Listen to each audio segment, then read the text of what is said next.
As simple as shooting a basketball is in theory, in the context of an actual game, it becomes significantly more complex. Every shot you take in the context of a game is a little bit different than the one before. It might be from a different spot, it might be moving in a different direction, it might be off the catch or off the dribble. You might be a little bit more tired because you just played defense for 30 seconds, or maybe you just checked in the game. But regardless, something's going to be different. So in order to be a great in-game shooter, it's important that you build adaptability as a shooter. So while spot-up shooting in drills where you're shooting at the same spot over and over again has its place, if that's all you do, then you're going to be limited as a shooter when it comes to actual in-game situations. So the drills in this video are all designed to translate effectively to the game because they prioritize adaptability and variability between shots. And what you'll notice is that when you add variability to your shooting drills, you'll probably shoot a little bit worse than you would if you just did spot shooting and didn't have any variability from shot to shot. But those reps that include the variability are going to translate much more effectively to the actual game, where that's going to be an attribute that's required from you to be successful. Let's get into it.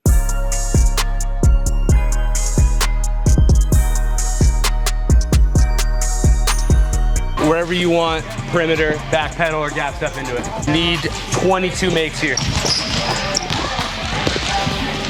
For this drill, we're working out of two very common shooting actions, either a back pedal or a gap step, which is basically just a relocation either to your right or to your left on a driving kick. So they're going to alternate between those two movements, and they're going to change the spot they start at every time, which is going to add another element of variability to this drill. Being able to hit shots coming out of these two movements is very important for any high-level shooter, and being able to work on it in a variable way makes it translate even better to the game. Same thing one more time, but this time if you catch it and I give you a go call, you get into some sort of pull up in the mid-range. Or actually, you can pull up for 3 too if you want. So if you want it to be like a shot fake side step, whatever you want it to be.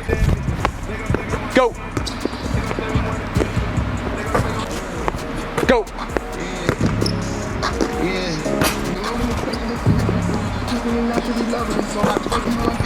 Go! 6 more.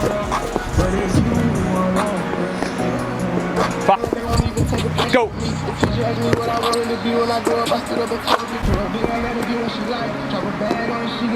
Mid-range, wherever you want, we'll change spots. Ball starting on the side. Sliding to or away from it doesn't matter. Catch it, shot. So now we're working different angles coming off the catch, and we kind of treated this as a warm-up, so we're going from the mid-range for this. So all they're doing is starting the ball to the side of them, sliding either towards the ball or away from it, and then turning and getting the shot up as quick as possible. Not every shot that you shoot in a game is going to come in a linear manner, meaning it's not always going to come where you're directly facing the basket and that ball is coming to you from under the basket. A lot of times it's going to come in a non-linear fashion, meaning that it's going to come from the side of you. So it's important that we can handle that turn and still be able to be accurate after catching that ball. Okay, so everything's coming off what we did yesterday with those different angles now. So pass might come from here, then we're into it, might come from there, we're into it. Could come from straight on, but change up where that pass is coming from now. Now we're working a similar concept coming from the three-point line, though this time it's going to come off of a self-toss, so it's going to feel much more like an actual pass. And we're just changing up the angle that we're getting the ball from. Sometimes it's from the side, sometimes it's exaggerated from the side, sometimes it's from straight on, sometimes the footwork is going to be different. Again, we're just shooting for as much variability as possible from rep to rep as we're changing spots as well. 18, 17, 16,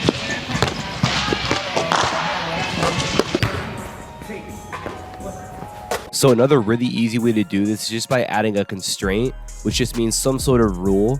So for this right here, it was very simple. They had to get into a three-pointer off the dribble, but they only had one dribble, and it had to be different every single time. This allows them to explore different movements and solutions in a variable and game-like way.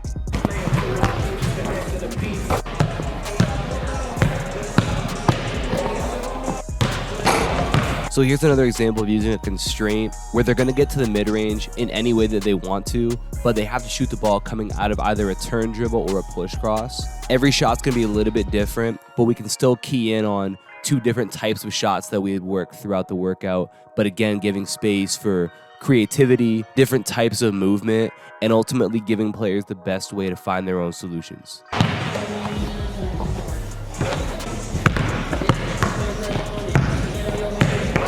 Let's go 3-point line here. Anything you want off the dribble into a 3. We're gonna go first to 10 here. And then one of my favorite ways to apply this is just by giving them free reign to get to a certain shot. So I might say, get to whatever shot you want coming off the dribble from 3.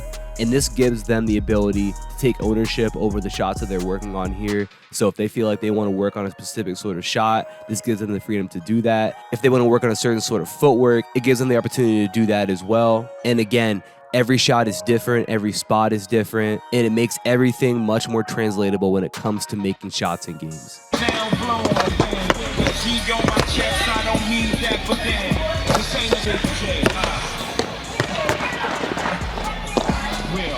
If you guys enjoyed this video, make sure you drop a like and subscribe. Make sure you guys check me out on Instagram as well at Vision Driven Basketball for more stuff like this. And grab my free Elite Perimeter Scorer workout. That's the top link in my description below. I'll talk to you guys soon. Peace.